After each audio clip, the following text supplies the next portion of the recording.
my name is Tiffany, and I am a lifelong reader and a librarian, and I watch quite a few booktube videos and have for a while, and it's very surprising actually that I haven't created my own addition to the booktube universe until now, just given how much books and reading have dominated my life.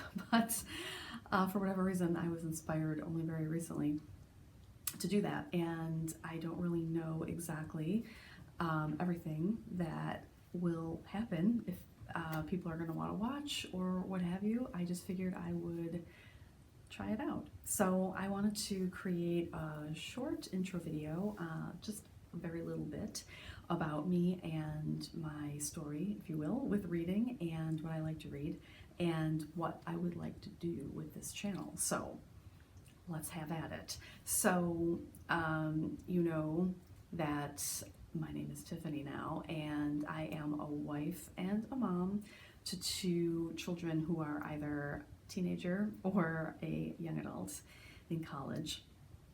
And I am a librarian, and specifically I am a law librarian, so not what I think you would expect, given that I tend to read more fiction and lighter type fare, but I absolutely love the sort of way that my interests all collided for my career.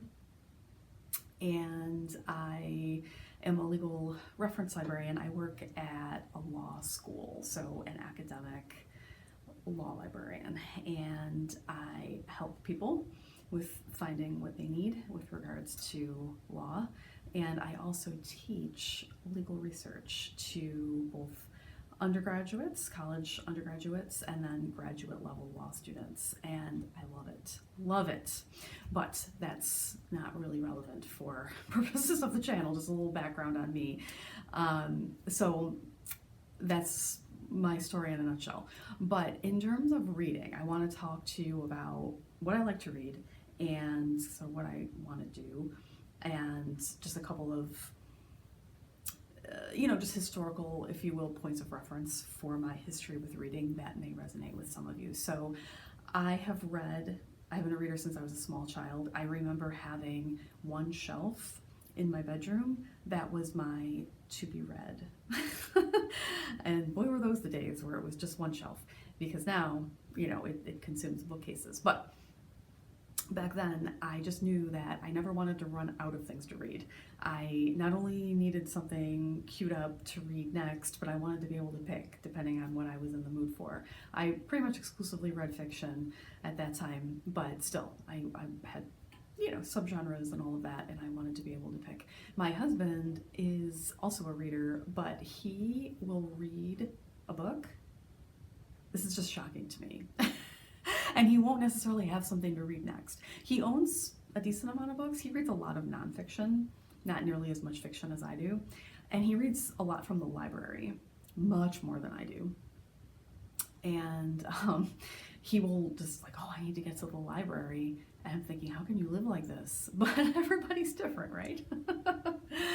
But I think that's funny, because I can't function without having not only a book that's going to be next, but a book and 100 of its closest friends that I could potentially read next. So I've always loved to read. I remember just wanting to go to the bookstore. That was such a treat for me when I was growing up. And we, of course, at that time, this was in the 90s, the 80s and 90s, and I used to go to the mall and, would go to Walden Books. I don't know who else is familiar with that. And that was the big chain back then. Obviously, Barnes & Noble is still around. And then at a certain point, we had Borders here too, which also is defunct now. But I used to love that, and we used to have a huge, big used bookstore here, like you do not see anymore. It was a big, massive store where you could actually trade in your books and get credit to spend in the store, and I loved it. And that was the first place I ever saw category romance. So what I read at this point of my life, I do read some nonfiction, but that's not going to be the subject of this channel. I read a lot of fiction, and specifically I read a lot of category romance. I also like romance outside of category, and also mysteries. I really enjoy cozy mysteries, and I also like nostalgic, vintage, young adult fiction in both category romance, well, vintage category romance, and nostalgic in terms of the factor of when I read this category at a much earlier point in my life, and also YA, so when I was a young adult, so that was mostly Sweet Valley High, but I also read The Babysitter's Club and Nancy Drew Case Files and things like that. So I've been on a quest to sort of recollect my youth via these books, and that's part of what I want to talk about on this channel. So the first time I ever saw category romance books was when I was at our big paperback swap bookstore with my aunt, who also loved to read and acquiring books at used bookstores. And I was just overwhelmed, like, wow, there's all of these separate like lines. I didn't know what they were called, but you know, different subcategories within Harlequin. And then I could see from the covers that there were short series, like, you know, the Down Home Ranch here and like the Westwood Texans or whatever, you know, within those lines. And I just thought it must be very difficult to keep track of where the next book is. Have I read everything? Because of course back then you couldn't look it up online. So it just seemed imposing, but I thought it was really, really interesting. I just didn't know how to get an inroads into that. And so it wasn't until sometime after that that I started reading, and now I'm obsessed. So that's a large part of what I read, as well as the cozy mysteries. And I just am so enjoying going back and trying to find some of these books that were so meaningful to me at an earlier point of my life. So in terms of what I'm reading right now, I am reading a love-inspired suspense, Undercover Baby Rescue, from, I believe, January of 2024. So this is for March Mystery Madness, so I'm getting I'm just really enjoying, I'm getting my bearings with what people are doing on BookTube and participating. I'm on a Discord channel now. My very favorite channel that I watch the most in terms of reading and books is Sarah at Reading Category Romance. She is one of my favorites. And so I've just been enjoying being part of the community. And so March Mystery Madness, participating with this one. You can see what I have in here. This is a vintage from the Steeple Hill days, love inspired, because I used to subscribe through Harlequin Reader Service. So let me talk about that for a moment. So when I was a young adult, so in college and then in law school, I at some point found Harlequin Love and Laughter, and that was my introduction to category romance, and it has meant a great deal to me ever since. So at some point, this was in the 90's, Harlequin Love and Laughter was not around for that long. It started in, I believe, August of 1996 and went until mid-ish 1999. And I believe I discovered these in wherever they were sold, the grocery store or something, because there just was not the online market then. But Harlequin had the reader service.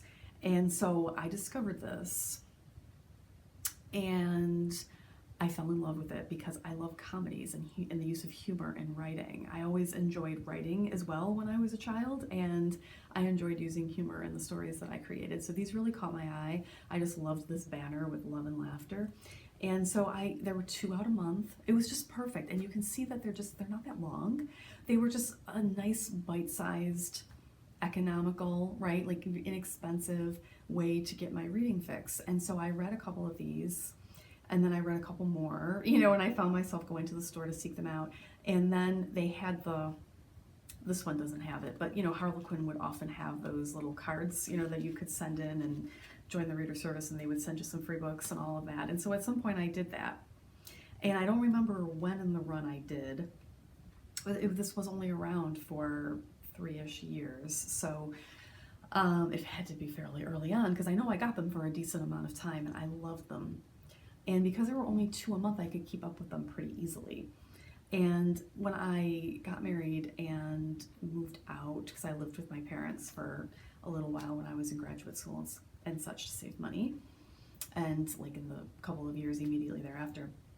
So when I moved out after that, I donated all my books. Why? Why did I do that?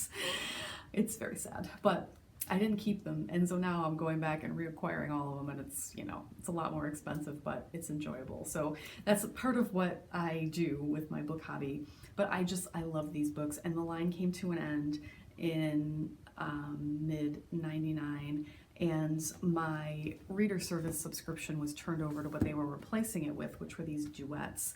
And I just didn't like them as much because they're much thicker, and so when you were reading them, you know, it was just harder to keep them open and take it with you because it's 2 books in one. And I'm going to talk about each of these 2 lines in separate videos because these have so much nostalgic value to me. But I didn't like them as well, although they were still romantic comedies. I kept my subscription for a little while, and then I eventually canceled because I didn't like them quite as well as these little friends. And then I subscribed to what used to be called Steeple Hill Love Inspired, and then was bought by Harlequin and called Harlequin Love Inspired. But this is what the cover looked like back when I subscribed. I loved these. I just found it harder to keep up with them because there were more than 2 books out a month, and I would get, maybe it was 4 at that time or so a month, and I was falling behind because I was going to law school, and so I couldn't keep up. But I love them. I really enjoyed them. I love this, what they would sometimes do at Christmas with that. This is from, I feel like, oh, and it's up here, December of 1998. I'm gonna need my glasses a lot when I'm doing these videos, I can see. But I remember these, and I still read these to this day, as you could see with my suspense. This is a line that not only do they still have around, but they've expanded. So love them. And that's when my obsession with category romance began. Once I got married and I had young children, I wasn't reading as much, and I definitely wasn't reading category romance for that time because I just wasn't keeping up. But once my kids started to get older, I started to read more again because, of course, that was just very natural to me, as I was always a reader. And I just, with the online book market now, I realized, oh, I can go back and try to find some of these books, and now I'm obsessed with finding them all. And so I've got a spreadsheet of the Love and Laughters. There are only 66 of these, and I own 31 of them. So I would really like to acquire these all in print, and I want to go back and read them all. And I want to do a whole series on this for whoever wants to read them along with me. So I will make a separate video about that. So what I'd like to do is just contribute to the BookTube universe where I do unboxings. I recently had a big spree on eBay, so I'll have lots of fun unboxings and maybe a monthly TBR. But I want to create some sort of nostalgic vintage category romance vibes with the books that I enjoyed at a much earlier point of my life, and I would like to go back and rediscover. So that's what my plan is. Old Harlequin. I know they're called Mills and Boon in Europe, I believe, other parts of the world. And now, of course, you can seek the books out on the secondary market more easily than we could in the past, or try to find them as ebooks where they're available. And so it makes it accessible in that way. And so I'm kind of excited. So that's what I'm planning. So whoever is watching this, thank you if you are, because I don't know if anybody's going to, but I enjoy talking about it. So I figured it was worth doing for that reason alone. And whatever friends I meet along the way, that is a bonus. So more videos to come where I will go into some more of these plans, but expect unboxings of lots of used books, monthly TBRs, and vintage Harlequin adventures. And yeah, that's what I'm planning. I love seeing these on my shelf. It makes me so happy. They make me smile to look at them.